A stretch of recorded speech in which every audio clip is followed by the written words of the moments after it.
මේ අපේ කට්ටගේ අම්මා නේද? ඒ රැල්ලි. බලන්නකො සංග්ලාස් දාලා නිලියෙක් වගේ. මට අඳුර ගන්නත් බැරි වුණා. ඇන්ටි අපි මේ රිසර්ච් එකකට පොඩ්ඩක් අහලා බලන්න ආපු ගමන් අපිට මේ පොඩ්ඩක් ඇවිල්ලා යන්න හිතුණා. අපි ඉතින් මේ කාලා බීලා ඉඳලා ගියා අයනේ. ඉතින් පොඩ්ඩක් බලලා යන්න හිතුණා. හැබැයි ඇන්ටි මාර විදියට වෙනස් වෙලා. ඇයි උඹලගේ ඇස්වල කටු යනවද මාව මෙහෙම දැක්කම? කටු නම් කොහොමත් යන්නේනවා තමයි ආන්ටි. හැබැයි ඉතින් ආන්ටිලා වගේ සංග්ලාස් දාගෙන අපිත් ගියා නම් අපේ ඇස්වල කටු යන එක නවත්ත ගන්න තිබුණා. නේද ඉබ්බයි? ඔව් ඔව්. මොන වුණත් අම්මා දැන් මාර ලස්සනයි. මම නම් හිතන්නේ දුමින් දුන්නා ලංකාවට ආවට පස්සේ අම්මා එකපාරට අඳුරගනී කියලා. අනේ යනවා ළමයි යන්න. ලොකු පුතාට මම අඳුරන්න බැරි. එයාගේ ඇස් පොට්ට වෙලාද? පොට්ට වෙලා නෑ. හැබැයි මේ සීන් එක දැක්කහම අම්මාව කලින් දැකපු ඕනි කෙනෙකුගේ ඇස් පොට්ට වෙලා යනවා. මෙතන පව් දෙන්න නැතුව ආපු වැඩක් බලාගෙන යන්න ළමයි යන්න. මේ දැන් මේ ආන්ටි කොහේ යන ගමන්ද? මම යන්නේ මට ඕන තැනක. ඕගොල්ලන්ට මොකටද මං යන තැන? අනේ මේ ආන්ටි ඕන තැනක යන්න. එක දවසක් හරි අපිට කන්න දීපු හින්දායි අපි මෙහෙම කියන්නේ. ආන්ටි ඔහොම නම් කැම්පස් එක පැත්තේ යන්න එපා. මොකද ඒ කියපු කතාවේ තේරුම? උම්මට hina වෙයි කියලාද? මම යන්නේ මහපාර. මං යන්නේ මහපාර කියලා මම ඇඳුරුවට මගේ කුඩේ සෙරප්පු දෙකයි අඳුරන්නේ නෑනේ. නෑ අම්මේ. අම්මත් එක තරහකට නෙමෙයි රැලිය කතාව කිව්වේ. හැබැයි ඉතින් අම්මා ওই විදිහට දැක්කොත් අපේ උන්ට කේන්ති යන්න පුළුවන්. ඒකයි. මොන හවල් කෙන්ගිරීද උන්ට මාව දැක්කම කේන්ති යන්නේ? උන්ට උන්ගේ අම්මලා මතක් වෙලා. මොකද දන්නවද? ඒගොල්ලන්ගේ අම්මලා තාම ඉන්නේ කුඹුරේ. එහෙම නැත්නම් තේ කෑල්ලක දලු කඩනවා. එහෙම නැත්නම් රබර් කෑල්ලක කිරි කපනවා. එහෙම නැත්නම් ගාමන්ට් එකක රෙදි කෑලි ගන්නවා. ඉතින් මම දෙකට පළි. අපිට මේ කෙහෙමල් විප්ලවයක් පෙන්නලා අපිව නන්නත්තා කරන වැඩේ ඉස්සරහින් මිටියේ කට්ටා. අපේ උන් ඩිග්‍රී කන්දක පැත්තකට දාලා විප්ලවයට සම්බන්ධ වුණා. දැන් උන් නන්නත්තාටලා පැත්තකට වෙලා ඉන්නේ. එහෙම ඉන්න කොල්ලන්ට කට්ටගේ අම්මා මෙහෙම සංග්ලාස් දාලා ඉන්නවා දැක්කාම උන්ට මොනව හිතනවද කියලා ආයෙ අමුතින් තේරුම් කරලා දෙන්න ඕනේ නෑනේ. ළමයෝ මිනිසුන්ට ඊර්ෂ්‍යා කරන්න හදන්න එපා. ඔක්කොම එකට නැහිනවට වැඩිය එක්කෙනෙක් හරි hina වෙලා ඉන්න එක ගැන සතුටු නැද්ද?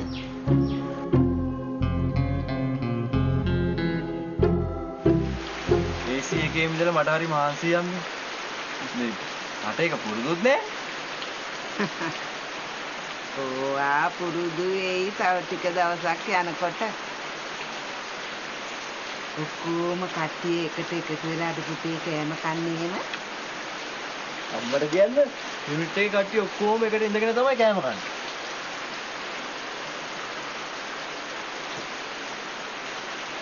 එහෙමනම් ඉතින් ඒකේ ඉඳලා බිත්තරයක්වත් අඹගෙන යන්න වෙයි නේද? නැත්තම් ඉතින් උඹට කට්ටිය ඉස්සරහා ලැජ්ජ වෙන්න බෑනේ. අම්මේ එහෙම මොකුත් වෙන්නේ නෑ. ඔෆිස් එකෙන් කෑම දෙනවා. කේටරින් එකකින් ඕඩර් කරන්න.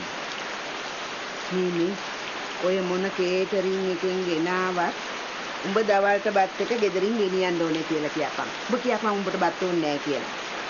කෑමට දෙන්න සල්ලි ටික පඩියට එකතු කරන්න කියලා කියපන්. නෑ අනේ මගේ පඩියෙන් කෑම දෙනවට කපන්නේ නැහැ. ඔෆිස් එකේ ඉස්සරින් ඉඳන් එන රූල් එකක් එක අපිට නිකන් කන්න දෙනවා. ඕක කොම්පැනියක්ද එහෙම නැත්නම් ණයට දෙන සමිතියක්ද? ඒ වගේ එකක් තමයි. හැබැයි ඉතින් අම්මේ කොච්චර සැප දුන්නත් වැඩේ වෙලාවට ගානට තියෙනවා. ඒක තමයි රූල්. ඔච්චර සැප දෙනව නම් ඉතින් වැඩ ටික හරියට කරලා දෙන්න එපාය. දුමින්දා යදුගේ කතා කරන්නේ. කතා කරලා කිව්වා මේ පළවෙනි මාසේ හරියට වැඩ කරොත් එහෙම මාස 6ක් යන්න කලින් මට ට්‍රාන්ස්පෝර්ට් එකටයි කියලා කාර් එකක් දෙනවා කියලා මටම කියලා. එහෙනම් ඉතින් ඉක්මන් කරලා උඹ ලර්නර්ස් එකකට ඵලයන්.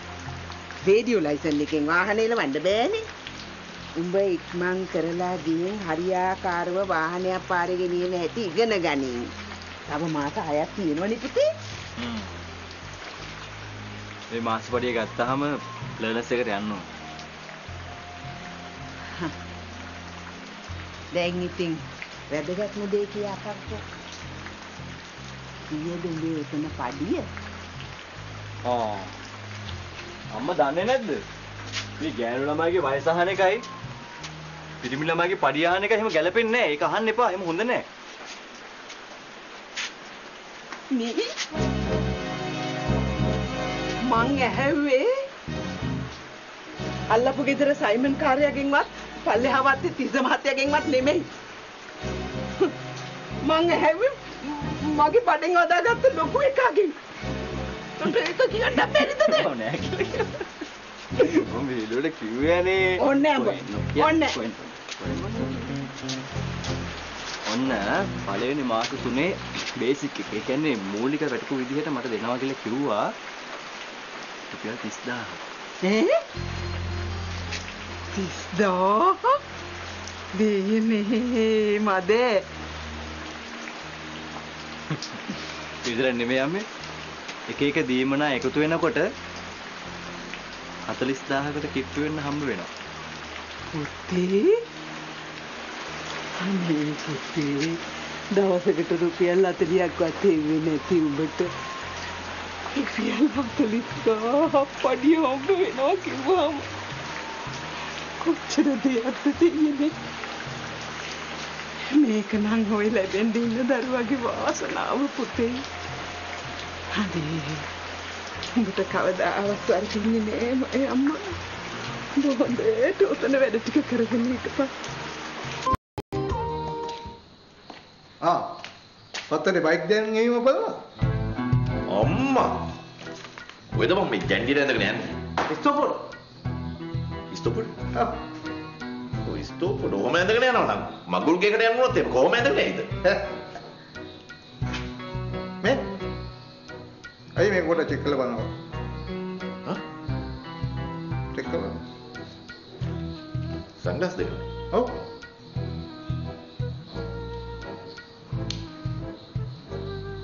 මේක චෙක් කරන්න තියෙන්නේ. ඔව් නිකන් දැල බැඳ වගේ. රටින් නම් ආපහුද අයියා දන්නවද? එහෙම තමයි සන්ග්ලාස් කියන්නේ පොඩ්ඩක් අඳුරට පේනවා. මං කියන්න. ඔබ මේකත් අරගෙන මූණේ දාගෙන ගිහිල්ලා එළිය තියෙන ඉරාවට මූණ අල්ලපන්. ඒතර පේන්නේ. දැනගන්න බෑ. රටින් නම් නෑ. ඕක ස්පෙයාවේ. ඕක දැම්මොත් එහම ඇස් දෙක පේන්නේ තුයේ. ඕක මාරු දෙනවා. මන් දන්නේ කොහෙන්ද මාරු ගන්න කියලා. ඉතින් රටින් නම් නෑනේ. ඔය රටින් නම් එනවා මොනවාක් ගෙනාවේ නෑ. හරිනම් අපි තරහ වෙන්න ඕන. ඒ වුණාට තරහ නැයිද? යාළු පිට එක තියෙනවා. මාරු කරලා දෙනවා. මේ මන් දන්නේ නෑ බං. මේක දුන්නේ කාට කියපන් ගිහලා මාරු කරලා දෙන්න කියලා.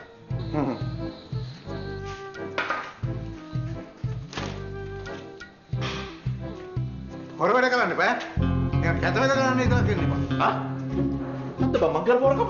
මම සංග්‍රහය හොරෙන් ගත්තේ. මේ තියෙන්නේ. ඔනේ තමයි දුන්නේ චෙක් කරලා දෙන්න කියලා. ඒ වුණාට මේක ස්පෙයා වුණාට මේක මයි දෙන්න. තියාගෙන බං. හොර වැඩ කරන්න එපා. කැතයි හොඳේ. ඒක ගන්නවා.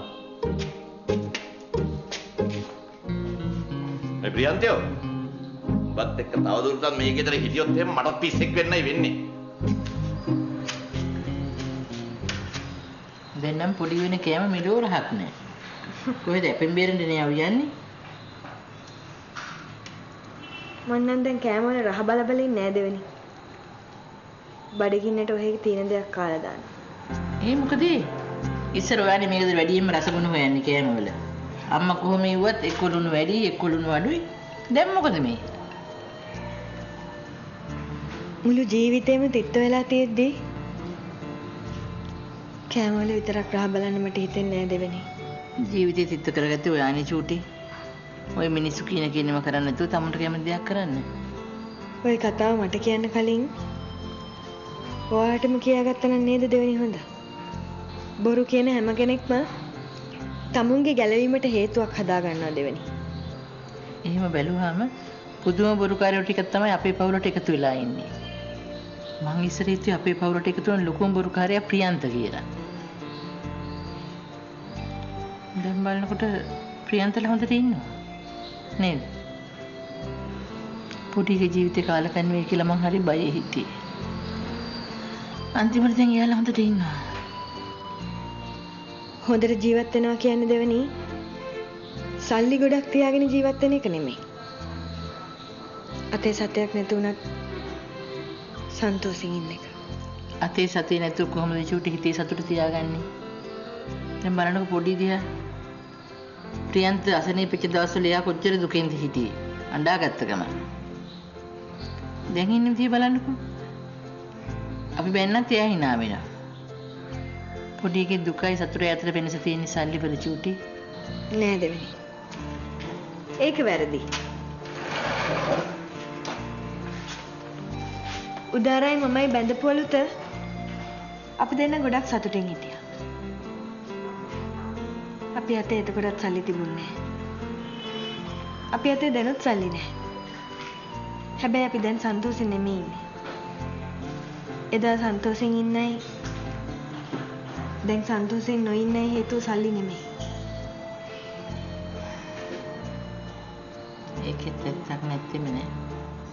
අනේ මන් දන්නේ නෑ චූටි. මේවා ගැන කල්පනා කරන්න ගියාම අපේ උඩුවත් පිස්සු හැදෙනවා. පුතේ. දරුවව එක්කගෙන එන්න මම යන්නද එහෙම නැත්නම් උඹ යනවද? යනවා යන්න. ඊයේ දවල්ත් කියනවා අද නම් මට ෆ්‍රයිඩ් රයිස් එකක් ඕනමයි කියලා. අනේ මම දැන් එන ගමන් ෆ්‍රයිඩ් රයිස් එකක් කවාගෙන එක් කරගෙන ඉන්නවා. උඹට කොහෙන්ද සල්ලි? මොකක් හරි මගඩි වැඩක් කරුවද? මේ කිසිම මගඩියක් නෑ. මම මේ නිකම් පොඩි ගණතුරු කරලා වාගත්ත සල්ලි. මම නංගිගේ මේ මාසේ වියදමත් ලෑස්ති කරගෙන ඉන්නේ. හරි? මේ පුතේ මම උඹට කියන්නම කියලා හිටියේ. ඔන්න සෙව්වන්දිත් මොකද්දෝ පටලැවිල්ලක් හදාගෙන. කොක්කක් දාගෙනද? මුගේ කට හොඳ නෑනේ. මොකද සීන්නේ? උඹ හිතන විදිහ දෙයක් නෙමෙයි. මේක ආදර පටලැවිල්ලක්. පහුගිය ටිකේ මට කෙල්ල ගියේ පොඩි වෙනසක් දැනුණා. ඔන්න ඊයේ තමයි හරි කතන්දරේ මට කිව්වේ.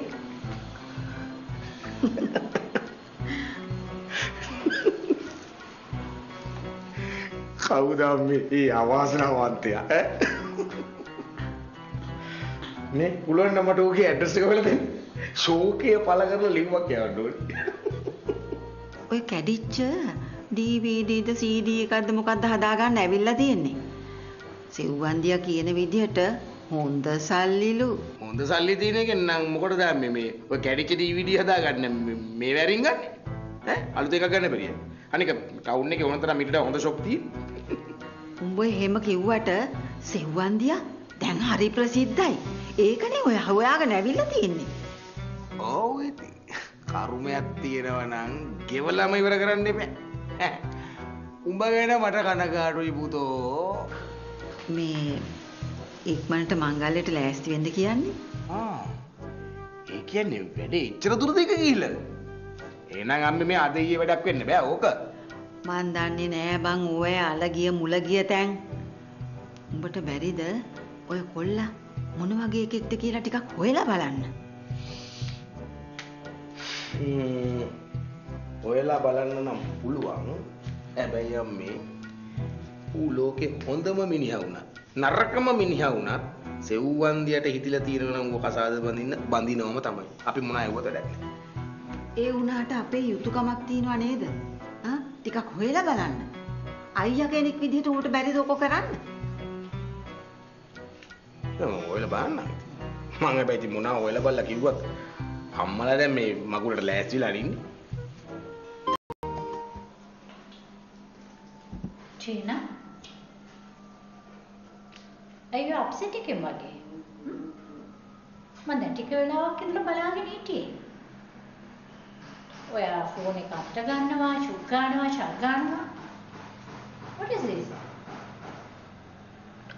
නෑ උදේ ඉඳන් දුමින්ද කෝල් එකට ආන්සර් කරන්නේ. එයා මීටින් එකක කිය මට මැසේජස් එවනවා. මාර බිසි එකක් නේ. එහෙම තමයි දරුවෝ. බිස්නස් මීටින් එකකට වාඩි වුණාම ඒක ඉවර වෙන වෙලාවක් ගැන අපිට හිතන්න බෑ. ඒ වුණාට මේ වොෂ්රූම් යන්න ඕනේ කියලා හරි මට කෝල් එකක් ගන්න පුළුවන් නෑ. ටීනා අපි එහෙම හිතුවට ඒගොල්ලෝ එහෙම හිතන්නේ නැහැ. ඒගොල්ලන් බිස්නස් එකකට වාඩුනාම මුළු හිතින්ම ඉන්නේ ඒ බිස්නස් එක ඇතුළෙම තමයි. අනේ මම කැමති නෑ ඒකට. ඔයා විතරක් නෙමෙයි ටීනා. මා කැමති නෑ ඒකට. ඒත් ඉතින් අකමැත්තෙන් හරි අපිට ඒකට පුරුදු වෙන්න වෙනවා. ඔයාගේ තාත්තේ නිසා මටත් ඒ ගැන හොඳ එක්ස්පීරියන්ස් එකක් තියෙනවා. ඔයත් ඒකට පුරුදු වෙන්න.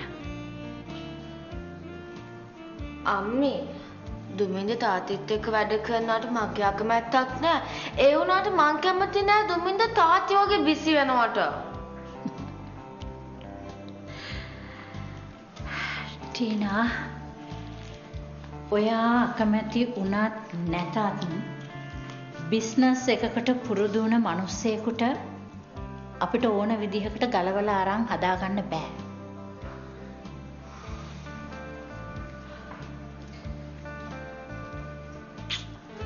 ඒ වුණාට අම්මේ දුමින්දම බිස්නස් පස්සේ දුවපු කෙනෙක් නෙවෙයි. එයාට මේක අලුත්. ටීනා ඔයා අලුත් පරණ කතා මේකට වැඩක් වෙන්නේ නැහැ. ඔයා දන්නවද? ඔයා දැකලා තියෙන්නේ හොඳටම බිසි වුණු තාත්තා කෙනෙක්ව. ඒ වුණාට මම මැරි කරලා ආව දවස්වල තාත්තා ඔයිට වැඩිය හුඟක් බිසි වෙලා හිටියා. ඇත්තටම මට හැමදේම එපා වෙලායි තිබුණේ. මං සමහර වෙලාවලට මං එයාත් එක්ක රණ්ඩු කරා. ඒ වුණාට ඉතින් කාලයක් යනකොට ඒක හරි ගියා. ඉතින් තාත්තේ තේරුම් ගත්තද එයාම කරපික වැරදි කියලා? නෑ දු. මං තේරුම් ගත්තා තාත්තිත් එක්කලා රණ්ඩු වෙන එක තේරුමක් නෑ කියලා. ඒකෙන්ද මං එයාගේ ලයිෆ් ස්ටයිල් එකට පුරුදු වුණා. මං හිතන්නේ ඔයාට මට වඩා ඉක්මනින් ඒකට පුරුදු වෙන්න පුළුවන් වෙයි. මොකද ඔයා මුලින්ම දැකලා තියෙනවා තාත්තගේ බිසි ලයිෆ් එක. මං ඒ වගේම ඉවසන විදිහ. අනේ අම්මේ ඔයාම කියනකොට මට බය හිතෙනවා. මම දුමින්දගේ ආස කරපු දේවල් නැති වෙයි කියලා මට බයයි. ටීනා ඔයාගේ හිතේ තියෙන බය සැක මට හොඳටම තේරෙනවා. මොකද මාත් ඒ දවස්වල හිටියේ ওই විදිහටමයි. හැබැයි ඉතින් ඒව ගැන හිතා ගේ ආරක්ෂා කර කර ඉන්න පටන් ගත්තොත් නම් තවත් ওই ප්‍රශ්න හුඟක් වැඩි වෙන්න පුළුවන්. ඒක හින්දා ඔයත් ඉක්මනටම කරන්න වැඩක් හොයාගන්න. මොකට හරි කාලේ ගත වුණාම ඔක එච්චර දැනෙන්නේ නැහැ.